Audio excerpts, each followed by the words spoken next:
Une conférence en fait très importante pour l'Alberta puisqu'on sait qu'on a un problème criant d'eau dans la province. Premièrement, l'Alberta n'est certainement pas la province canadienne avec le plus d'eau.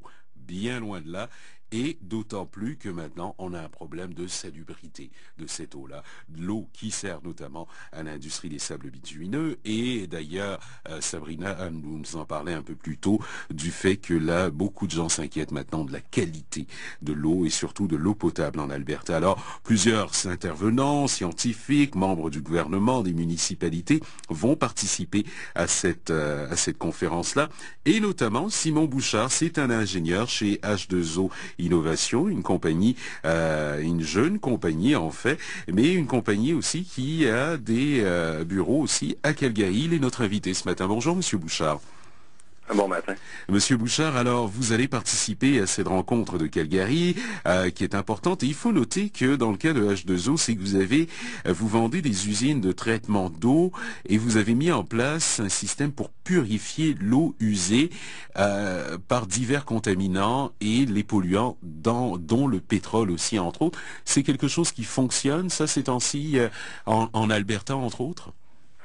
Ben oui, c'est certain que le traitement de l'eau qui provient de ce qu'on appelle les process affected water, donc l'eau de procédé de l'industrie pétrolière, faut que ça soit traité, ces eaux usées-là.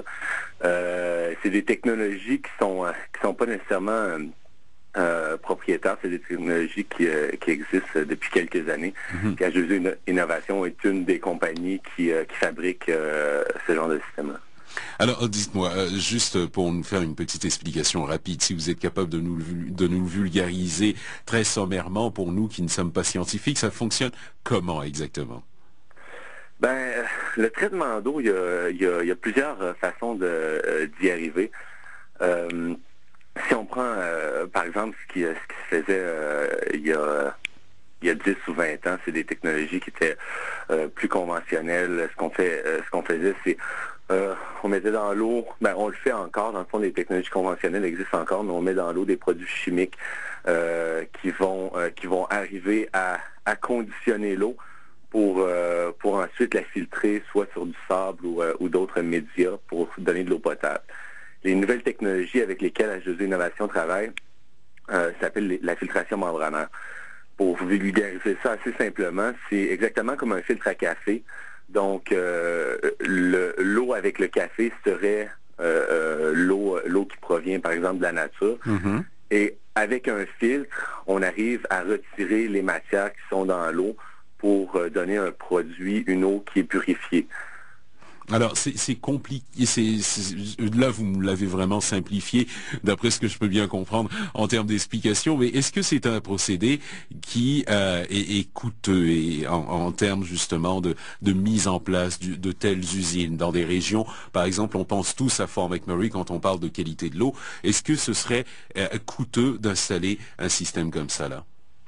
Ben, c'est sûr qu'il y a déjà des systèmes qui sont installés dans ces régions-là. Les lois provinciales interdisent le rejet des eaux directement dans les rivières. Donc, les personnes, soit les pollueurs ou les personnes qui prennent de l'eau soit dans des rivières ou de l'eau souterraine, doivent la traiter et l'amener selon les normes provinciales ou les normes canadiennes.